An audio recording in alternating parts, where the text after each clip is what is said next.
Good day and welcome back to another DBZ Dokkan Battle video. In this video we're going to be taking a look at the game of death, Android 17 and 18 future, how well they perform in DBZ Dokkan Battle with their Extreme Z Awakening that they've received, of course.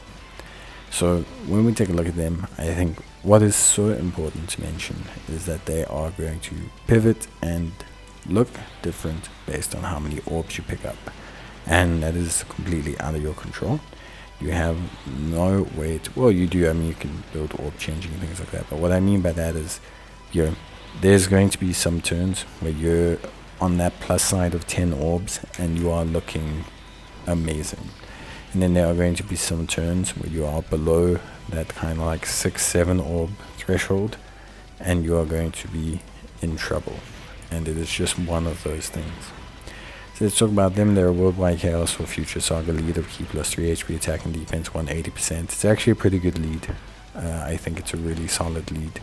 They're also actually relatively unconditional if you look at how their passive works. So they're great as a floating damage dealer. They're great as a, like just a solid unit across the board. So I think, I have a lot of respect for them and what they bring to the table. And I think they do bring a lot to the table as well, which is also very, very, very important. If we take a look at the actual passive that they have, so they have Worldwide Chaos or Future Saga, key plus 3 HP attack and defense 180%. They also greatly raise attack and defense for 1 turn, which is also very, very, very good on their super attack. So that helps, and they seal supers, which is nice as well. So they really do kind of feature, the best of both worlds in terms of utility there. It would have been nice to have a little bit of stacking or something, I think. For me, that would have been probably the best way to go about it, at least from my side.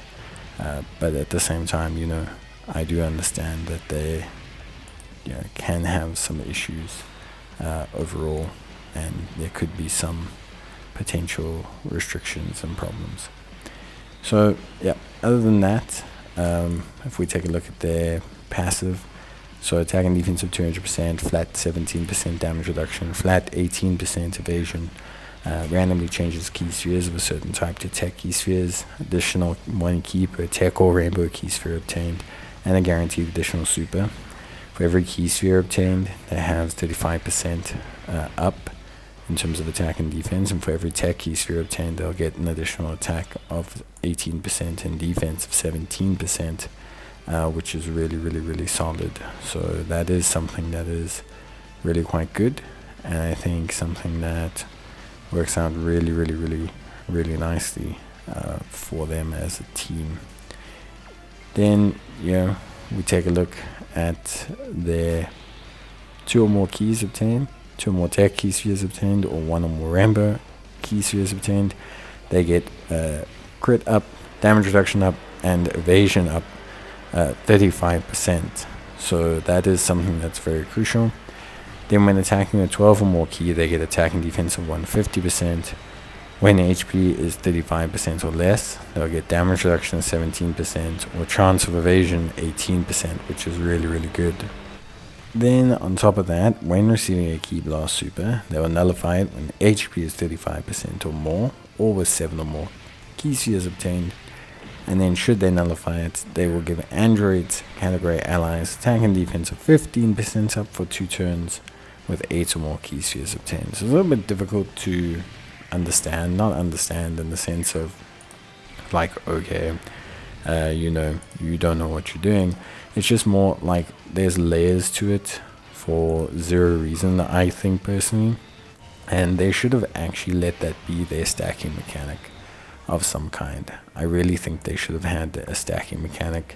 We still need some extreme options for Festival of Battles, and I don't think the consistency of their orbs and everything, they hit great. I mean, their numbers can fluctuate, but they can really range from your cool, easy kind of 20-30 millions to like okay, we're really starting to kick it into high gear. We have 50 mil, type of thing, and that's great.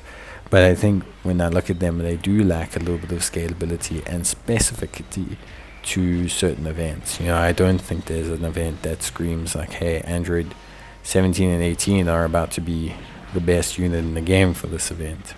They'll be a good unit in the game for a lot of events, just maybe not necessarily that one. Overall, though, they are good. I think they suit the team very well. I think they're solid in terms of kit. There's decent utility alongside the support. So they're not an outright support. They're more a floating damage dealer, second slot damage dealer. But they've got some great utility there. We'll talk about their active skill now, but just in terms of what they give, in terms of nullification, orb changing, and of course 2-turn support, I think there's enough there. Android Assault, Organic Upgrade, Twin Terrors, Nightmare, Brutal Beatdown, Dismal Future, Fierce Battle, that's the link sets, that's what you're dealing with. And you have Android Cell Saga, Future Saga, Joined Forces, Siblings Bond, Uncontrollable Power, and Worldwide Chaos, which is a decent amount of categories, all things considered.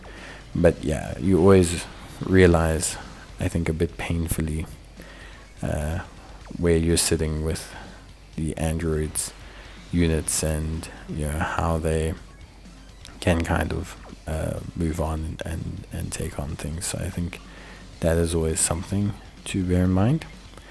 Other than that, though, it's really pretty straightforward. So I think for me, it's definitely a very simple, very straightforward unit. And I've done a build video on them, but I think 100%, they're a good unit. I think they're a very good unit. I think they operate at a very, very solid level. I think they're quite consistent. So I'm very happy with how they look overall for me. If I take a look at their active, very easy to get going. Can be activated when facing only one enemy, whose HP is 35% or more, or facing 3 enemies, HP requirement removed. So I think, look, they're solid, they're good. I think for me, they're very good, very reliable second slot damage dealer. They got good utility. They give you everything you need.